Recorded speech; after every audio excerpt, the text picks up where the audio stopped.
కాబట్టి ఆ రకంగా మోదీ కూడా పాటిస్తున్నారు. అందుకే ఆయన పెట్రోల్ డీజిల్ ధరని పెంచబోతున్న తరుణంలో ఒక్కసారిగా ఈ రకంగా ఆయన కాన్వాయ్ని తగ్గించేశారు. మనం విజువల్లో చూస్తున్నాం. ఇంకోవైపు రేవంత్ రెడ్డికి సంబంధించి విజువల్ కనబడుతోంది. రేవంత్ రెడ్డి కూడా తమ కాన్వాయ్ని తగ్గించుకోవాలని నిర్ణయించినట్టు తెలుస్తోంది.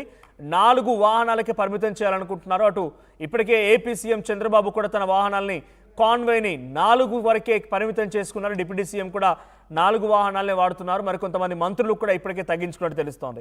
ఏదేం జరిగినా ఈ స్థాయిలో క్రైసిస్ వస్తుందా అనే అనుమానాలు రావడానికి ప్రధాన కారణం వాళ్ళ కాన్వాయ్ని తగ్గించుకోవడం, వాళ్ళ యొక్క వాహనాన్ని కాన్వాయ్ సంఖ్యను తగ్గించుకోవడంతో ఇది డెఫినెట్గా కన్ఫర్మ్ అయినట్టుగా అంతా భావిస్తున్నారు. సో ఒకసారి మా ప్రతినిధి కృష్ణమోహన్ సిద్ధంగా ఉన్నారు. కృష్ణమోహన్, ప్రధాని, ముఖ్యమంత్రులు, మంత్రులు అంతా తమ కాన్వాయ్లోని వెహికల్స్ తగ్గించుకుంటున్నారు. ఇది ముమ్మాటికి క్రైసిస్ ఉందనేటువంటి సంకేతం ఇస్తోంది. దీంతో పాటుగా పెట్రోల్ డీజిల్ ధరలు పెరగబోతున్నాయనే రకం కూడా అర్థమవుతోంది. ఏంటి ఈ తగ్గించుకోవడం అనేది? చాలామంది అఫ్కోర్స్ అటు ప్రతిపక్షమైనటువంటి కాంగ్రెస్ కానీ ఇతరత్ర పార్టీ కూడా ఇదంతా ఒక పిఆర్ స్టంట్ అని చెప్తూ ఉంటాయి. సో ఇది పిఆర్ స్టంటా, నిజంగానే ఏదైనా క్రైసిస్ ఉందా? మరి ప్రధానమంత్రి, ముఖ్యమంత్రులకే అందుబాటులో ఉన్నటువంటి ఫ్యూయల్ సామాన్య ప్రజలకు ఎలా అందుబాటులోకి వస్తుంది? ఈ క్రైసిస్ ఎలా ఓవర్కమ్ చేయబోతోంది?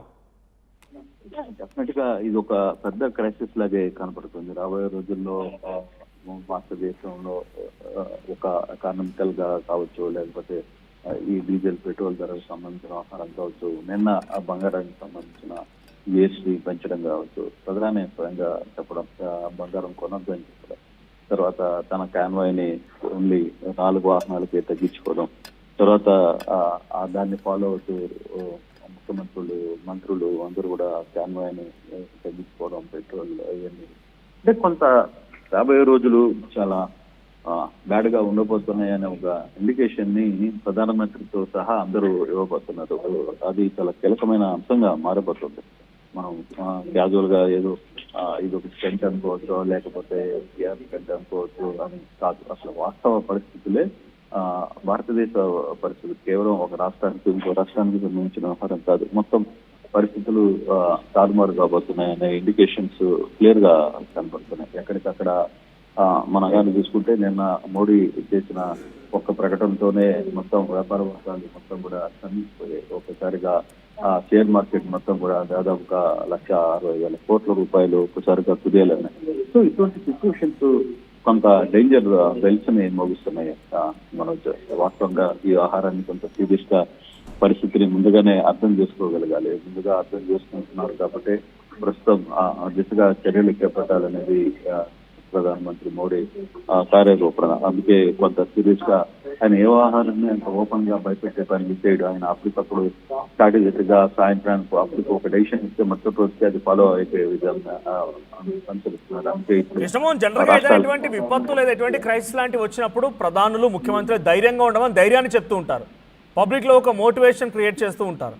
కానీ మోదీ, ముఖ్యమంత్రులు అందరూ, ప్రజాప్రతినిధులు లేకుంటే పబ్లిక్ చేత ఎన్నుకోబడ్డ వాళ్ళంతా కూడా ఇప్పుడు ఈ క్రైసిస్ని ఓవర్కమ్ చేయాల్సిన సిచ్యువేషన్కి ఒక మార్గాలు వెతకాల్సిన సిచ్యువేషన్ నుంచి వాళ్ళే పాటిస్తూ తగ్గిస్తున్నారు. కాన్వాయ్ సంఖ్యను తగ్గిస్తున్నారు. 2 రోజుల పాటుగా ఇది ఉండబోతోంది. మోదీ 2 వాహనాల్లో వెళ్తున్నారు. ఈ 2 వాహనాల ప్రక్రియ ఎప్పటికీ పర్మనెంట్గా ఉంటుందా? అంటే ఈ క్రైసిస్ని ఓవర్కమ్ చేసేటువంటి ప్రయత్నం ఏది లేదంటారా? అంటే ఇంకొక 1 సంవత్సరం రోజుల పాటు ఇటువంటి పరిస్థితులు ఉండే పరిస్థితి అయితే ఉంది. మోడీ 2 వాహనాలు 4 వాహనాలను పోతున్నారు. చంద్రబాబు 11 వాహనాల నుంచి 4 వాహనాలకి ఆయన కూడా తగ్గించుకున్నారు. మంత్రులు ఆంధ్రప్రదేశ్ లో మంత్రులు నారా లోకేష్ అయితే కేవలం 1 వాహనంతోనే వెళ్ళిన పరిస్థితి. సో పవన్ కళ్యాణ్ 3 వాహనాలకి వచ్చారు. అంటే ఇవన్నీ కూడా కొంత క్రైసిస్ కి ఇండికేషన్స్ ఇస్తున్నారు.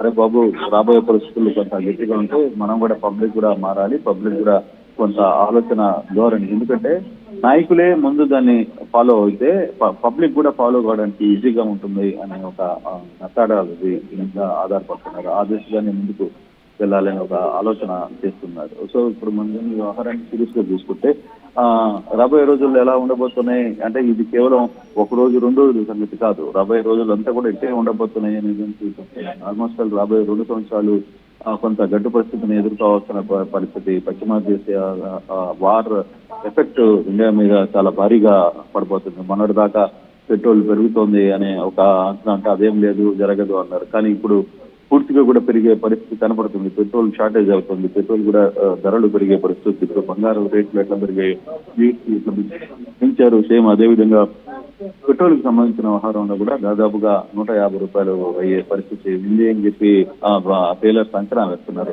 సో ఇవన్నీ కూడా కొంత పబ్లిక్ మీద అంటే సామాన్యుడికి వచ్చే ఆదాయం ఏం పెరగట్లేదు, ఆదాయ వనరులు పెరగట్లేదు, కానీ పెట్రోల్ రేట్లు మాత్రం విపరీతంగా పెరుగుతున్నాయి. దాని ఇంపాక్ట్ బటన్ పబ్లిక్ మీద పడిపోతుంది. దాన్ని ఎంత వరకు దీన్ని భరించాలి, ఎంత దూరం భరించాల్సి వస్తుంది అని ఒక ఆందోళన ప్రజల్లో కూడా వ్యక్తమవుతున్న పరిస్థితి. రాబోయే రోజుల్లో ఏంటి అసలు వాహనాలని కార్లు బయటికి తీయాలా వద్దా అన్న పరిస్థితి కూడా వచ్చే అవకాశం ఉంటుంది. తప్పని ఓవర్కమ్ చేయాలి. ఓవర్కమ్ అయ్యేంత వరకు కొంత ప్రభుత్వాలు ఏం నిర్ణయాలు తీసుకోబోతున్నాయని కూడా చూడాల్సిన పరిస్థితి అయితే స్పష్టంగా కనపడుతుంది. Right, thank you Krishnamohan. So మొత్తంగా దేశంలో ఇప్పుడు ఫ్యూయల్ క్రైసిస్ సంబంధించి ఆనవాళ్ళు మనకు కనబడుతున్నాయి. మన విజువల్లో చూడొచ్చు, పైన ఫస్ట్ రైట్ సైడ్ బాక్స్లో మీకు కనబడుతోంది మోదీ. ఆ 2 కార్లో మాత్రమే ఆయన వెళ్తూ ఉన్నారు, 2 కార్లు మాత్రమే వినియోగిస్తారు. మరి ఎన్ని రోజుల పాటుగా జరుగుతుందో, ఈయన పిఆర్ స్టంట్ ఎన్ని రోజుల పాటుగా కొనసాగుతాయో చూడాలి అనేది ప్రతిపక్షమైనటువంటి కాంగ్రెస్ వాదన. ఇంకోవైపు Chandrababu and deputy CM Pawan Kalyan 2 కాన్వాయ్లు మీరు చూస్తున్నారు. లాస్ట్లో మీకు కనిపించేది చంద్రబాబుకు సంబంధించిన కాన్వాయ్. 4 వాహనాలకే తన కాన్వాయ్ని పరిమితం చేసుకున్నారు. ఇటు పవన్ కళ్యాణ్ కూడా కేవలం 3 కార్లకే తన కాన్వాయ్ని పరిమితం చేసుకున్నారు. 3 కార్లు మాత్రమే వెళ్తున్నాయి. ఆ విజువల్ మనం చూడొచ్చు. Yes, so 4 vehicles, so Pawan Kalyan 4, Chandrababu 4, అటు మోదీ మాత్రం 2 కార్లలో వెళ్తున్నారు. ఈ దిశగానే అటు రేవంత్ రెడ్డి కూడా ప్రయత్నం చేస్తున్నారు. రేవంత్ రెడ్డి కూడా తన కాన్వాయ్ సంఖ్యని 2 లేదా 4కు పరిమితం చేసుకోవాలంటే ఆయన కూడా ఆలోచిస్తున్నట్టు తెలుస్తోంది.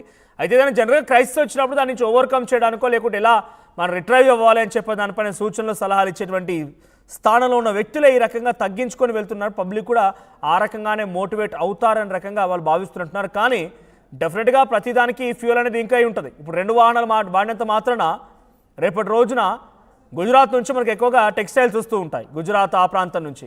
సో అక్కడ నుంచి టెక్స్టైల్ వచ్చేది అయితే మనకు బై గూడ్స్ ఆర్ ఎనీ కంటైనర్లా వస్తూ ఉంటాయి. ఆ ధర దగ్గర కదా. ఈయన మోదీ గారు డైరెక్ట్గా ఆయన కాన్వేలో ఉన్నటువంటి వాహనాలు తగ్గించుకున్న ఫ్యూయల్ క్రైసిస్ వచ్చిందనంటే అక్కడ నుంచి వచ్చేటువంటి టెక్స్టైల్స్ ధరలు పెరిగితే కూరగాయల ధరలు పెరిగిపోతాయి. ఇన్ఫ్లేషన్ అనేది కామన్. మహా అయితే పబ్లిక్ వినియోగించేటువంటి వ్యక్తిగత వాహనాల్లో మాత్రం కొంత పొదుపు అవ్వచ్చేమో ఆయన ఇన్స్పిరేషన్ తీసుకుంటే, కానీ ఇన్ఫ్లేషన్ మాత్రం తగ్గదు. దానికి ఇన్ఫ్లేషన్ తగ్గుముఖం పట్టే రకంగా నిర్ణయాలు తీసుకోవాల్సిన వ్యక్తే డైరెక్ట్గా ఆయన తనంతట తానే నేను తగ్గించుకున్నాను, నా యొక్క వాడకాన్ని తగ్గించుకున్నాను, నేను కార్లు వాడలేదు, మీరు కూడా వాడడం మానేయండి అని చెప్తున్నట్టు కనబడుతోంది. సో ఇన్ఫ్లేషన్ రాకుండా అడ్డుకునే మార్గాల్ని ఎంచుకోవాల్సిన ప్రధాని తనే స్వయంగా దానికి లోబడి పనిచేస్తున్న రకంగా పబ్లిక్ మాట్లాడుకుంటున్నారు. సో మీ అభిప్రాయం ఏంటి? కాన్వే సంఖ్యను తగ్గించినంత మాత్రాన ఇండియా ఈజ్ డెవలపింగ్ కంట్రీ నుంచి ఇండియా డెవలప్డ్ కంట్రీ వరకు వెళ్తుందా? ఇన్ఫ్లేషన్ తగ్గిపోతుందా? పావర్టీ కింద ఉన్నటువంటి జనమంతా కూడా ఎబోవ్ పావర్టీ అయిపోతారా? సో మీ అభిప్రాయం ఏంటి? కామెంట్ చేయండి.